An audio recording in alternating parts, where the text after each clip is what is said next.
Shalom saudaraku yang dikasihi oleh Tuhan. Apa kabarnya pada pagi hari ini? Saya berdoa kita semuanya selalu dipelihara oleh Tuhan.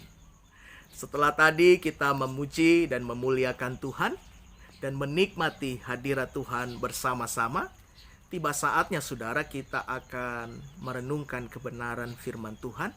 Tapi sebelum saya membagi kebenaran firman Tuhan saat ini yang akan kita renungkan, saya mengajak kepada kita semuanya untuk mengawali di dalam doa terlebih dahulu. Kita berdoa. Dalam hadirat-Mu kami datang ya Tuhan, mengucap syukur. Sebab Tuhan baik, bahwasannya kasih setia-Mu kekal untuk selama-lamanya. Sungguh indah hadirat-Mu ya Tuhan. Hadirat-Mu ini membuat hati kami damai. Hadirat-Mu membuat jiwa kami yang bergelora menjadi tenang. Hadirat-Mu menyembuhkan kami. Dan di dalam hadirat-Mu kami dapat mengerti dan memahami pribadi Allah, Tuhan dan Juru Selamat kami yaitu Yesus Kristus. Dan di dalam hadirat-Mu juga pikiran kami terbuka, hati kami terbuka untuk menerima kebenaran firman-Mu. Sebabnya di dalam hadirat-Mu kami mau merenungkan firman-Mu. Berfirmanlah ya Allah melalui hamba-Mu. Di dalam nama Tuhan Yesus. Mari setiap kita sama-sama katakan amin. Mari kita buka Alkitab kita saudara pada pagi hari ini. Firman Tuhan yang menjadi renungan kita terambil di dalam kitab Injil Matius. Pasalnya yang ke-13, ayatnya yang ke-24 sampai kepada ayatnya yang ke-30. Nah, firman Tuhan berkata demikian saudara. Perumpamaan tentang lalang di antara gandum. Yesus membentangkan suatu perumpamaan lain lagi kepada mereka. Katanya, hal kerajaan sorga itu seumpama orang yang menaburkan benih yang baik di ladangnya. Tetapi pada waktu semua orang tidur, datanglah musuh menaburkan benih lalang di antara gandum itu lalu pergi. Ayat 26. Ketika gandum itu tumbuh dan mulai berbulir, nampak jugalah lalang itu. Maka datanglah hamba-hamba Tuhan ladang itu kepadanya dan berkata, Tuhan, bukankah benih baik yang Tuhan taburkan di ladang Tuhan? Dari manakah lalang itu? Jawab Tuhan itu, seorang musuh yang melakukannya. Lalu berkatalah hambanya itu kepadanya, jadi maukah Tuhan supaya kami pergi mencabut lalang itu? Tetapi ia berkata, jangan, sebab mungkin gandum itu ikut tercabut pada waktu kamu mencabut lalang itu. Biarkanlah keduanya tumbuh bersama sampai waktu menuai. Pada waktu itu aku akan berkata kepada para penuai, kumpulkanlah dahulu lalang itu, dan ikatlah berkas-berkas untuk dibakar. Kemudian kumpulkanlah gandum itu ke dalam lumbungku. Nah, saudaraku yang dikasihi oleh Tuhan, pada hari ini renungan kita masih ada hubungannya dengan Prapaskah, di mana di hari-hari kemarin kita merenungkan setiap khotbah Yesus pada saat-saatnya yang terakhir di muka bumi ini. Dan kalau kita melihat di dalam kitab Injil Matius pasalnya yang ke-24, saudara, di sana Yesus menyampaikan bahwa salah satu tanda tentang akhir zaman yaitu munculnya nabi-nabi palsu yang menyesatkan. Dan kalau kita melihat dalam Alkitab, saudaraku yang terkasih, 3 kali Yesus menyampaikan hal yang sama, yaitu tentang nabi palsu. Yang pertama itu ada di dalam kitab Injil Matius pasalnya yang ke-7, ayatnya yang ke-15 sampai kepada ayatnya yang ke-23. Di mana Yesus memulai khotbahnya dengan kata waspadalah. Yang di dalam bahasa asli memakai kata proseko, yang artinya perhatikanlah dengan seksama. Perhatikanlah dengan sungguh-sungguh. Ini menunjukkan bahwa sesungguhnya bahaya dari ajaran yang diberikan ataupun diajarkan oleh nabi palsu ini sangat-sangat harus kita waspadai, saudara. Ini dapat membawa kita menjauh daripada Tuhan dan mendekatkan diri kita kepada kebinasaan di dalam api yang neraka. Tetapi bagaimana cara untuk kita membedakan mana nabi yang asli dan mana nabi yang palsu? Yaitu dari buahnya, dari ajarannya, saudara. Tiada lain bagaimana cara kita membedakan mana ajaran yang asli dan mana ajaran yang palsu. Yaitu kita kembali melihat apa yang dikatakan kebenaran firman Tuhan.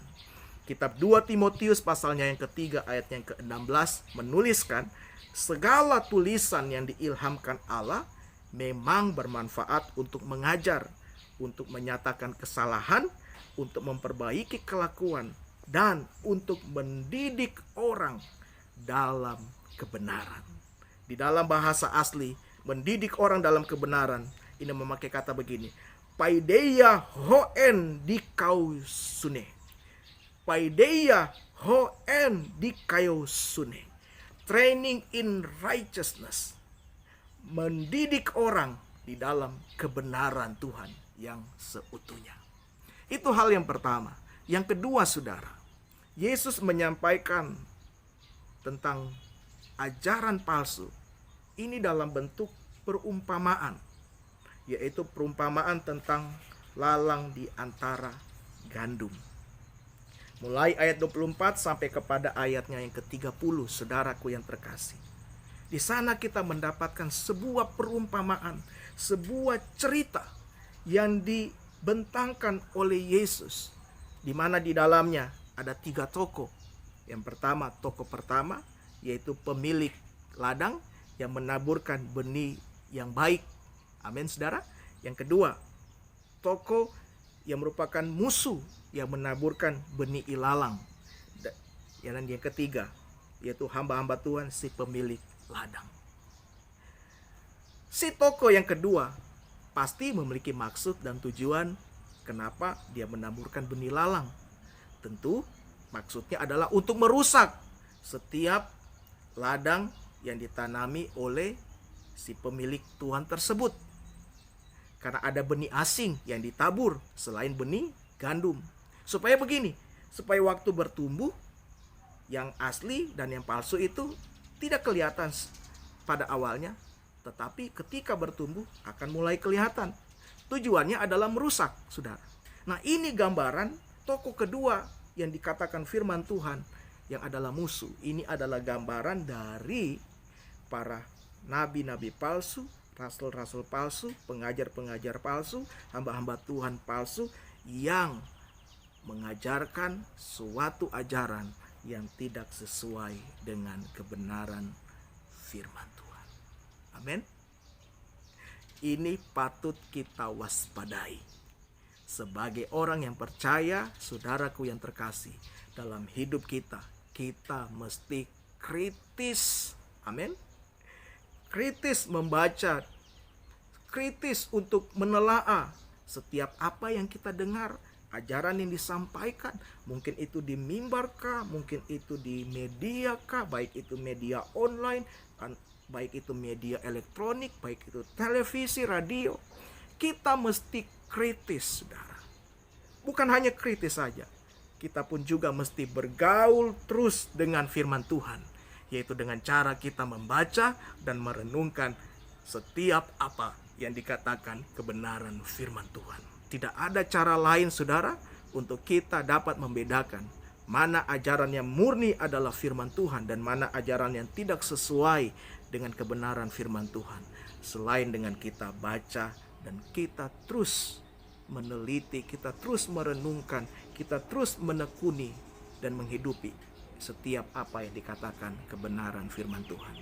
Karena kembali lagi kitab 2 Timotius 3 ayat 16 itu memberikan nasihat kepada kita bahwa segala tulisan yang diilhamkan Allah, yaitu firman Tuhan, itu memiliki manfaat begini: mengajar kita, menyatakan setiap perbuatan kita, perkataan kita, entah itu salah ataupun benar, dan juga memperbaiki setiap perbuatan kita dan mendidik kita di dalam kebenaran. Pesan Tuhan hari ini begitu jelas, yaitu mari kita terus baca dan renungkan kebenaran firman Tuhan. Kalau ada yang tidak kita mengerti, kita tidak pahami, kita minta ilham dari Roh Kudus untuk kita dapat memahaminya.